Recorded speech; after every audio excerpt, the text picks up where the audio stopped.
base ang opinion kag subungban palayag gikan sa COMELEC. Joining us tonight is Attorney Revo Sorbito, ang COMELEC officer sa COMELEC Bacolod. Sir, may gabi sa imo. Hello, Attorney, may gabi.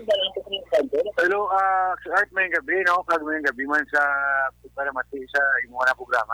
Salamat gid, Attorney. Siling ko mamangkot lang ko ay partibla sa mga jingle ni ano man, may guidelines kayo man lang. Kung mag-ubra ka jingle, dapat sa kaugalingon mo lang kag may mga guidelines sina?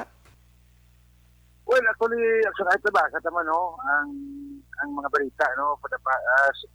Since yesterday, no? Regarding sa issue sinisang jingle na allegedly ubra ni kasing kanta ni Freddy Aguilar. Mm. And also allegedly na para sa kampanya, no, ni mayor candidate former Congressman Aldo Benitez. Mm-hmm. Well, number one, Notion Art, of course, ang jingle is part of the campaign. Mm-hmm. So, but sa akon nga na dinbasa, din pamatian, di ako dinbasa ang mga reaksyon sa mga, especially sa BCPO. Though wala man actually, personally, wala man actually si maginatumod na personal na kandidato, no? Mm. Kung para kontra o kung para pabor ang iya nga jingle, no? Okay. So, however, of course, we discourage ang negative campaigning. Mm-hmm. But this afternoon, I also read the statement of the BCPO spokesperson, Colonel Agabana, and nabasbasahan man natin na why man sila, no, personally ang BCPO, why man sila nakita na pag makalain, no, sa PNP dito sa Bacolod, no? Ako na last ko nga nabasa ng article. Mm-hmm. So, but of course, there is no actually ligahan patrol regarding sa kampanya, sa jingle na pakalain. But of course, we discourage negative campaigning as always, not only sa local but also sa national na campaign activities. I see. So there is no such regulation nga dapat amo ginasundon nga dapat amo lang standard kundi kung magampanya kaya kung magamit kasi ng jingle para na lang mayo guro positive lang para sa imo do mo lang na guro attorney, no? Actually, Action Art, no, it boils down, no, sa ato nga moral obligation as candidates, no, na mag-kampanya positively. No, hindi na niya actually kinalan pa na natin butangan pag sa mga roles ng mga musil na batay. Gani So, man. ikaw na lang na niya kabalo, dapat kabalo ka na sina na hindi kita pakalain sa aton nga kontra sa politika. Ang unang nasilingdan natin nga kung gusto kaya magsanag, pasanagon mo lang yung imo suga, hindi ka lang yung mamatay sa suga ng iban. Correct. Iti ko patyon mo pa na yung suga sa iba nila, ina ng istorya, panghingabot na ng imo ya? Yes. So, pasanaga lang na yung imo yan nga flashlight na yan. Mabakli lang na yan daw taas-taas nga wattage, sabi, no? Hindi ka lang yung patay sa iban, kaya iti kalaway na, no? Sila ko nung nagasadya ang Bacolod City election samtang nagilapit ang May 9 now?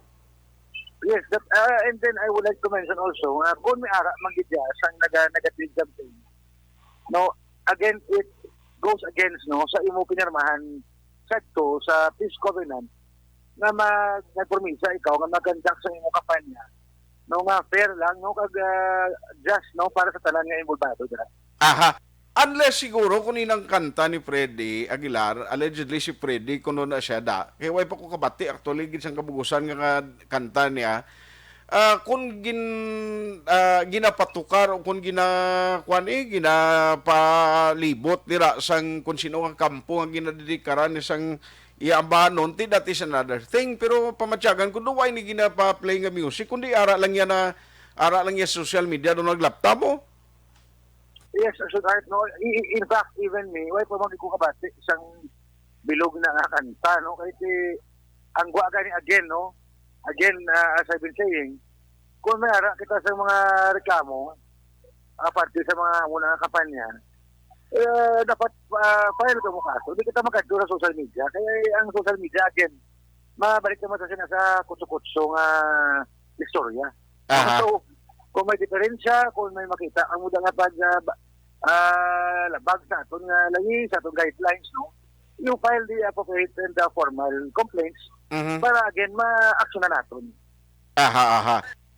So anyway, daw dra na gilang man ko siguro hindi man interested pero dapat mapabalot ang publiko kay ti kabalo ka ang medium, ang social media ni purtik dasig pag laptop lain niya compare sa mga mainstream media nga kung kaysa perde pa kami nila sa padasigay pagpalaptas ang mga balita attorney mo. Yes, sakto yun nga kay atuloy aton niya nga norm, aton niya nga legal no tawag aton niya nga regular media. Before kita kapagwa ng balita, gina-verify ay naton, gina-validate ay naton kung tuhod, no? Mhm. Ang social media, whether tuhod or hindi, i-share na yan nila. Ang makabasa nga daw, why man niya mayo pag hindi, pati na yun sa ilang mabasahan. Correct. Ang aton diri yung nagabulig kita tani to maintain the honest and fair election. Pero ginapanami nila na simbugan ginsan daw mga kung sa mga pagkaon pang ginaluto, mga panakot bala guro para ginadugangan nga magkahang bala may spicy guro eh. Ati, actually, right, kabay pa nga astara na dira, no? Kabay pa nga hindi ito maglabot sa sobra pa dira nga mga insidente, ang una ganyan ang ginambal ko man, no? O hindi manggit naton mapunggan ng aton lawas, no? Nga magkampanya sang negatibo. Kabay pa nga hindi kita mag-escalate pa na sa mga seryoso pagid no nga mga insidente na magtuga no sang unsafe nga conduct sa atong election sining Mayo 9. Yes, sir. Sir, i-follow up ko naman lang kay daw today na itong katapusan nga training sa mga Board of Canvassers and you did mention sa last na previous interview natiway na kamo sa mga forthcoming trainings? Yes, last today we ended the last day of the training for the Board of Canvassers. So we are just again preparing na naman ang mga election forms and supplies, no?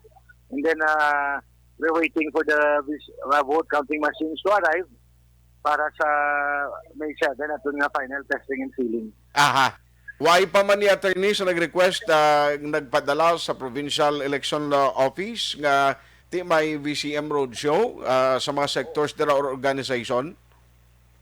Actually, damo na nag-inquire sa aton and then we already advised them to file a request. No, but they said they will file a request but as of now, wala pa kita directive coming from the Provincial Election Supervisor's Office na mag-conduct sa roadshow. No? So, ginapabot pa na natin no? Kaya kita willing magkitaya mag-conduct sa mga aktibidades kung ilan lanon. Yes, sir. So, good luck sa inyo. Kabalo ko, buwas nga daw biyernes sa munang schedule sang Uplan Backlash Operation. Sige-sige na gyapon sang Comelec Bacolod. Yes, and kabay pa, hindi lang mag-ulan. No? Kasi kung mag-ulan, hindi kita ka-schedule. Kasi hindi naman kundi buta nga ito ng mga staff. No? Ang ilang health man, maapektuhan man. Especially nga pakadto na kita sa last lap na isang atong preparasyon para election. No, so kabay pa ko magmayon sa buwas, ma-continue. Alas 8:02, Action Radio Philippine Standard Time. Action Ang inyo Fireman. pamatian mo si Attorney Revo Sorbito, ang COMELEC officer sa siyudad sa Bacolod.